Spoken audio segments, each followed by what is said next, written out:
Hi guys, this is my final preview video for round 2 of the 2021 Six Nations, the Valentine's Day special between Ireland and France. And on a side note, hope you all have a good Valentine's Day, whatever you do, but of course, stay sensible, don't be stupid or break any rules.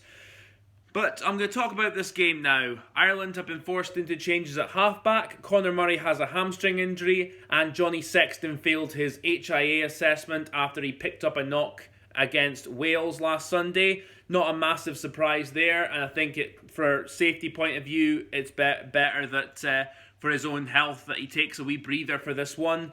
But they're both replaced by Gibson Parks and Billy Burns. I don't know why. Billy Burns I can somewhat understand because I think he is a player with talent, albeit I know he got a lot of flack for the kick he missed at the end against Wales, the kick to touch he missed, which I think was somewhat unfair because I see what he was trying to do, he just executed it poorly. So I'm thinking he'll be determined to make amends this weekend, but he's going to need a bloody good game against this French team.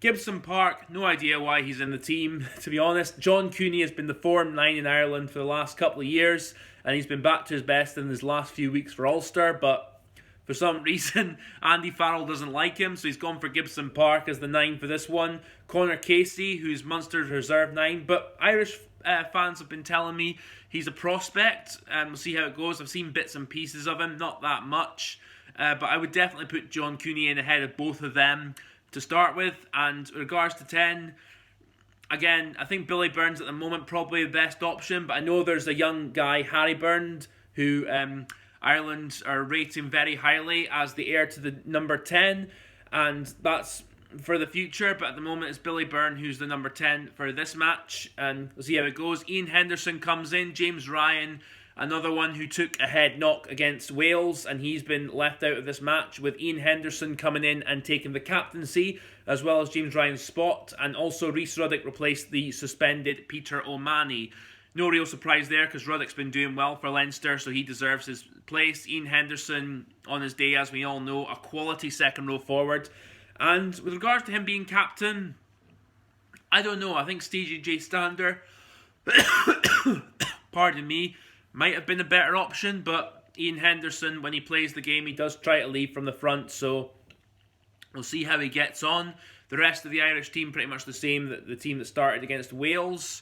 France, the changes they've made haven't been forced upon them, but they've got pretty much the same 23. But the changes they made are Damien Penaud replaces Teddy Thomas on the wing. A wee bit surprised there, but in terms of quality, they are losing nothing bringing in a player of Damien Penaud's ability. Absolutely outstanding player on his day, and if he gets the ball in a bit of space, he's going to be dangerous for any team. And up front, they've gone for Anthony Gelonoch. Pardon me if I pronounced his name wrong. He replaces Dylan Cretin. I thought Cretin had a very good game against Italy, actually.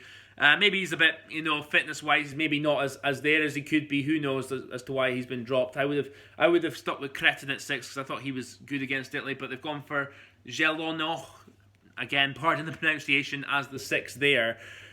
The only change in the 23 really is Anthony Bouthier, who was of course France's fullback last year. He comes in to the bench, replaces Louis Carbonell, which is interesting because they don't have a standout 10 option on the replacements bench. They've obviously got Matteo Jalibert as their 10 for this game. How I think this game's going to go, I think Ireland are going to need a bit of a favour from Cupid, if you ask me, looking at the teams. But again, the thing is, this France team, there's still, I think, issues there in that they can be sloppy sometimes, they can be ill-disciplined sometimes, and I think if Ireland keep the ball and are smart when they keep the ball, they could, frustrate the French and cause them to give a fair few penalties away.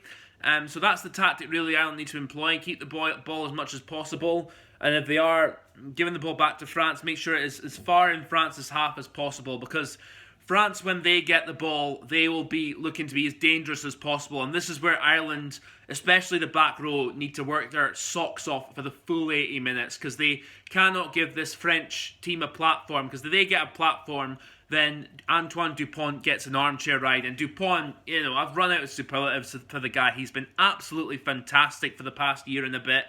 And he's the form. I mean, a lot of people say he's the best player in the world right now. I would not argue with that at all. Understand different positions, etc. But in terms of form, he's been absolutely fantastic. And if he gets a platform from his pack, he'll have an armchair ride, and he can do what he wants to the ball. He can control the game. He can, kick. His box kicking, to be fair, has been, doesn't get enough credit for me. It's been unbelievable. His whole round game has been fantastic, as well as his work rate for a 9. But again, this is where Ireland need to not give him his platform, because if he gets a platform, France will be all over this game.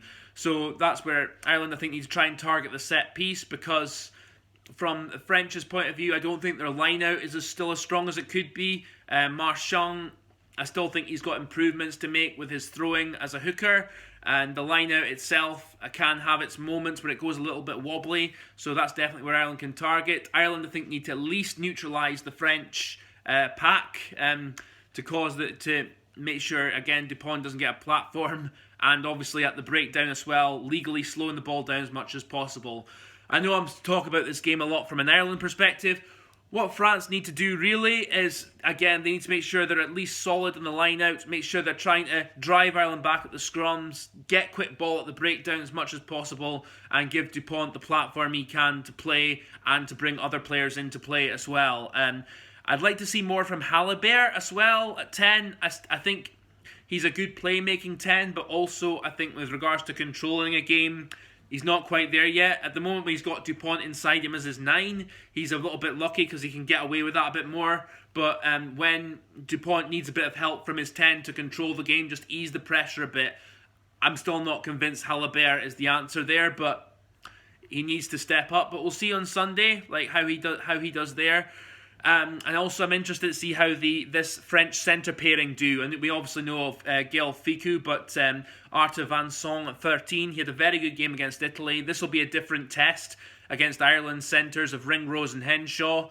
And it'll be interesting to see how he does defensively as well as in attack.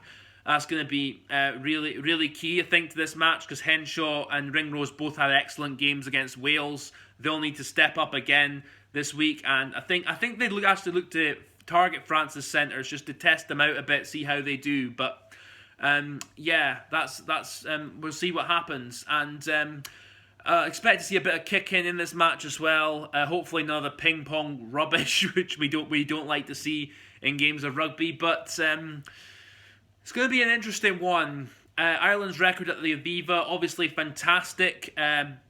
Since Declan Kidney was coach, after Declan Kidney, they've only lost once in the Six Nations at the Aviva, which is brilliant. That's once in 6-7 years, which is great.